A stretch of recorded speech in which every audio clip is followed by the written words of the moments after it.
សូមជម្រាបសួរបងប្អូនទាំងគ្នានៅក្នុងវីដេអូនេះពួកយើងសូមបង្ហាញពីរបៀបដាក់ license កម្មវិធី Office Word Excel PowerPoint ឆ្នាំ2016អញ្ចឹងដំបូងយើងបើកកម្មវិធី Word មក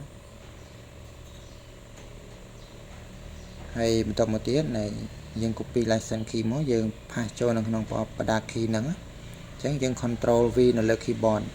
ដើម្បីផាស license ចូលហើយបន្តមកចុចពាក្យ Activate Office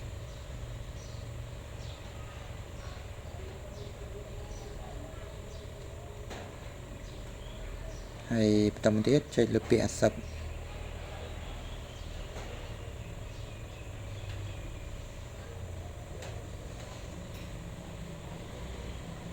ហើយត្រង់ចំណុចនេះមានជម្រើស2សម្រាប់ធ្វើការជ្រើសរើសអញ្ចឹងយើងរើសយកក្រោមគេទៅយកក្រោមគេហើយបន្តមកទៀតយើងចុច Next ហើយមកដល់ត្រង់ចំណុចនេះបងប្អូនត្រូវធ្វើការថត ID ហ្នឹងថតហើយឬក៏បងប្អូនអាច screenshot ក៏បានធ្វើម៉េចឲ្យតែច្បាស់ហើយបន្តមកបងប្អូនបន្ទាប់ពីបងប្អូន screenshot ហើយបងប្អូនអាចផ្ញើ ID ហ្នឹងមកកាន់ពួកយើងអញ្ចឹងពួកយើងនឹងធ្វើការ confirm ID ជូនអញ្ចឹងយើងនឹងផ្ញើជា ID ថ្មីជូនបងប្អូនទាំងគ្នាអញ្ចឹងបងប្អូនអាច screenshot ក៏បានថតក៏បានណាថ្មីតែឲ្យ ID ហ្នឹងឲ្យច្បាស់មកហើយបន្តមកបងប្អូនផ្ញើមកកាន់ពួកយើងអញ្ចឹងបន្ទាប់មកយើងនឹងផ្ញើជា ID ថ្មីជូនបងប្អូនទាំងគ្នាហើយ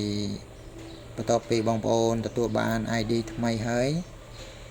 បងប្អូនគ្រាន់តែ copy ID ដែលពួកយើងបានផ្ញើជូនបងប្អូនហ្នឹងអញ្ចឹងបងប្អូន copy ម្ដង6ខ្ទង់បងប្អូនត្រូវយកមកបំពេញនៅក្នុងប្រអប់អក្សរ A B C ហ្នឹង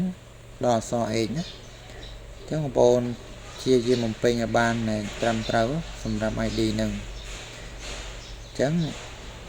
បងប្អូនអាច copy ម្ដង6ខ្ទង់ណាអញ្ចឹងបើសិនជាបងប្អូនវៃវាអាចនឹងមានបញ្ហាអាចខុស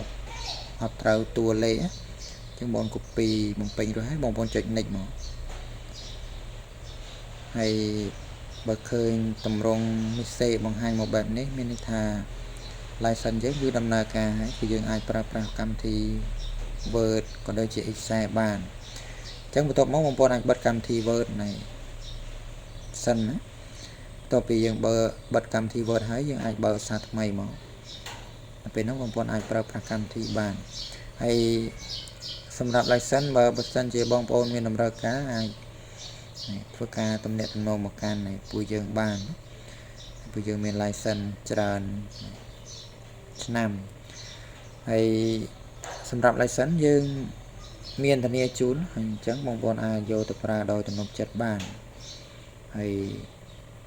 ទាក់ទងនឹងកម្មវិធីទាក់ទង license គឺយើងមានគ្រប់ឆ្នាំ